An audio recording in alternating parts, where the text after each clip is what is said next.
Hey folks, welcome back to the channel. Happy Cat Crypto. So I hope you had a really nice day. I hope you're having a really nice evening, and we're finally at that point, aren't we, where we're seeing positive movement. Like I said to you, our time will come, and it seems we're getting to that stage, and possibly this is proof of stake, getting into position, doing what it's supposed to do, and with all the validators doing what they were supposed to be doing, and just performing everyday tasks, and each one of them will kind of have their own utility. They'll bring something to the table, I'm sure. Whether it be large or small, everything contributes, and that's the whole part of an ecosystem, is that everything contributes and then it pushes towards the overall picture. So what I want to do is go over and focus on the price, and that's right, everybody's talking about the price of LUNACLASSIC, aren't they? And everybody's talking about LUNACLASSIC now, which is really good, because our aim is to really knock people like Shiba Inu out of the park, get rid of them, these joke coins that go around luring people into what is, in my opinion, and it's horrible to say this, but that coin is so heavily controlled. It's just, you've got no chance as an average Joe to make really good gains, and you know, you've all been led to believe there's big gains to be made, but sometimes the gains have been made and it's time to move on, so to speak. But with Terra Classic, it's not a meme token. It's a layer 1 coin. It's cheap. It's so fast to do anything, to send an NFT to someone. You can build a smart contract system to put staking on pictures of chickens if you wanted to, you know? If you can think it up, you can probably use the blockchain's technology to make it a dream. So what I want you folks to focus on is where every time we're having these really good pumps, okay, so like this one now, what's actually happened on the broader scale of things is, if we go to the Binance Hot Wallet, it's actually dropped by a considerable amount, and tracking these coins, they have been sent to stake. And this is obviously good because it generates volume, doesn't it? And then the coins go into stake, they're generating rewards, they're being used by the validators, and it just seems like every time this wallet hoofs off more coins, our price goes up. And this is amazing. And if it keeps doing this, this is great. What we want to see is more of this wallet send more to stake. And I'm pretty surprised. Maybe you are as well. Maybe you're not surprised. I'm surprised this wallet has not dropped down to 1 trillion coins or less, because all of these people are missing out on huge possible gains depending on how much you're going to delegate. And with the 1.2% burn tax coming on chain, when they want to move these coins onto chain into the future, imagine 1.2% on a billion coins. It's a considerable amount, isn't it? If you own those 1 billion coins, so to speak, you're going to lose a lot of your bag to that. Well, it might not seem like a lot when you've got that many coins, but it's quite a lot, and that's where the damage of this burn tax comes into place. And I know a lot of people, they hate the hot wallet, they love the hot wallet, some people want to hear about it, a lot of people don't, but we've always paid attention to this wallet because it does play such a key role in what's going on. And as you can see now, it's making moves, and it's positive for our coin, and it is slinging us upwards by the looks of things. And if we measure it from I like to go from this low point we dropped down to up to the high. So what I call this the swing low to swing high, because you're pretty much your most recent low point on the zoom out to your most recent high point, and it's 161%, you know. It's really good to see that, because we've run up so much before, and I've held my coins right from the bottom like most people. And if you're still holding a bag now, kudos to you if you've not sold out for what I call chump change. This coin has the possibility to return back to what it once was, which is where it went from 32 pence a coin to $116 a coin. And that's no joke. And a lot of people, and it's really good that there's so much positive momentum that burning the coins provide, because it does entice new people in and it does help positive movement. But at the same time, we can't rely on burning to take us there. That's why I always like to look at burning as reducing our market cap, so to speak.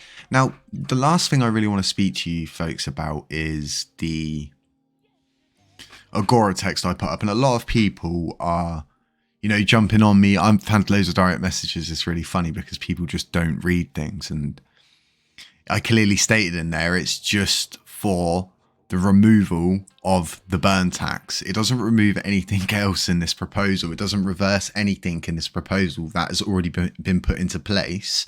It just removes the burn tax, which no implementation has been created or implemented or executed for the burn tax. And it's just pointless for us to do it. But yeah, my proposal is to remove the burn tax only from this. Everything else stays. The burn tax is not even implemented. It's not even at that stage of where it's ready to be implemented on the community pool. It's just been ignored. So it's just as easy as us saying we're not going to do it. We all agree on it on a proposal. I'm probably going to put it up later on during this week or maybe on Monday next week. I'm just trying to think of the best timed approach for it. A lot of people are going to be annoyed because they're like, oh, you're getting rid of another burn initiative. And what a lot of people don't understand is this blockchain needs to be able to pay for itself. It needs to be able to stand on its own 2 feet. It needs to be able to pay for security audits and all kinds of other things like that. We can't just bleed the blockchain dry. And I see this is what a lot of validators are like, we run the blockchain, we do everything. And without the communities using the coins and just being there, the validators would just be validating an empty blockchain. So it all falls down to the communities, and we should always think about, because in my opinion, validators get a ton of rewards from what I can see. It looks like if you've got, say, 15% vote power and you've got, I think, around a 5 to 6%, 6% commission rate, you're looking about 250 million LUNACLASSIC a month in rewards for your validator. So, they're getting paid hefty amounts. So what we want to see is more initiatives built or possibly shifting this pool tax and sending that 35% instead to the rewards pool or something like that. Just my aim at the moment is just to get rid of the burn, because we're just throwing away valuable money that can be used for the blockchain. But that's just my opinion. I know a lot of people agree with me. There's some people who disagree with me, and that's just life. Folks, do enjoy this. Okay, do enjoy this, but do remember, things do need to come back down for retests. It's totally normal. Don't freak out when you see it go up and it starts coming down like this. It's totally normal for a coin to retest, and a good way to know if something's going to come down, if you're just an average Joe, is to look at the moving average convergence diversion. Okay, as you can see right here, we're overextended. So this means it needs to come back. This line needs to catch up with it, so it could possibly just keep screaming along, but normally to any technical analysis, people will say to you, if this gets overextended, it needs to come back down for a retest. Totally normal, and it's all part of crypto. Ups and downs are what makes crypto what it is, and it's 24 hours. It doesn't sleep. It always goes. And like I said, 161% up. If you just bought in here back in August, and the coins I purchased, which was around 4.5 million for £4.80 each, I've made really good gains off of them, and I'm really happy with my investment that I made and the fact that I never sold my bag, even not for a little bit. And then I ended up adding to my bag a little bit more. I added a little bit more recently as well, so I'm up around, I'll let you know in another video. I'm going to do a transparency video just to show you folks what I've recently done with all my cryptos and my moves that I played and stuff like that. So lots of people say to me, you need to be more invested in it, Jay. You need to be more invested in it. But if I heavily invest in things, then I become emotionally swayed, I feel, or people would feel that I'm being emotionally swayed by my bag. So I like to avoid that at all costs and just stay as neutral as possible and be as responsible as possible, because it's not all about going all in on crypto, balls deep, so to speak. So yeah, little fireside chat there. Folks, stay safe out there. Beware of scammers. Beware of doppelgangers. Anybody pretending to be me. Anybody posting WhatsApp numbers. Anybody DMing you, saying they're me, saying they work for me or anything like that. All you need to do, head over to my Telegram, click on the bottom link here, and that'll take you straight into the chat room for our Telegram. And you can at me straight away in there. So like I said, stay safe out there.